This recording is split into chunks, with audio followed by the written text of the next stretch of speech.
খাওয়ার টেবিলে সকলে মিলে যখন ঈশানকে বলে আজ তার আর কুমকুমের ফুলশয্যা, ঈশান বলে কুমকুম শুধুমাত্র তার দায়িত্ব।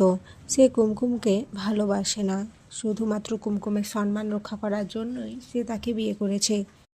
উর্মি বলে এই মেয়েটাকে নিয়ে এত আদিক্ষেতা আমার একদমই পছন্দ হচ্ছে না, ওকে কেন আমার ঘরে থাকতে দেওয়া হলো। মেজমা বলে এরকম কথা বলতে নেই, কুমকুম এই বাড়ির বউ, তাই তাকে যোগ্য সম্মান দেওয়া তাদের প্রত্যেকেরই উচিত। সপ্তর্ষি আর সারু মিলে ঈশান আর কুমকুমের জন্য বিছানাটা ফুল দিয়ে সাজিয়ে দেয়। সুচির কাছে এই খবর গেলে সুচি খুবই রাগারাগি করে। ঈশান বলে এতদিন তো তোমাদের সব কথাই মেনে এসেছি, বিয়েটাও যে করেছি তোমাদের কথা মেনে, অনেক নিয়মকানুনই তো করছি না, তাহলে না হয় এটাও করব না, কিন্তু বাড়িতে আমি আর কোনো ঝামেলা চাই না। আমা বলে না, এই নিয়ম পালন করা হবে, আমি চাই না আমার ভাই আর কোনো অসুবিধা হোক, কোনো অমঙ্গল ঘটুক, তাই ফুলশয্যা হবেই।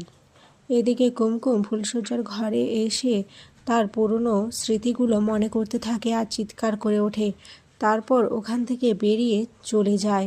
ঈশান ঘরে এসে কুমকুমকে দেখতে না পেলে চারিদিকে কুমকুমকে খোঁজাখুঁজি করতে থাকে।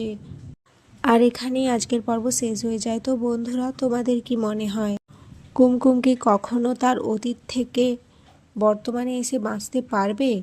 আর ঈশান কি শুধুমাত্র কুমকুমের দায়িত্ব? অবশ্যই কমেন্টে জানিও।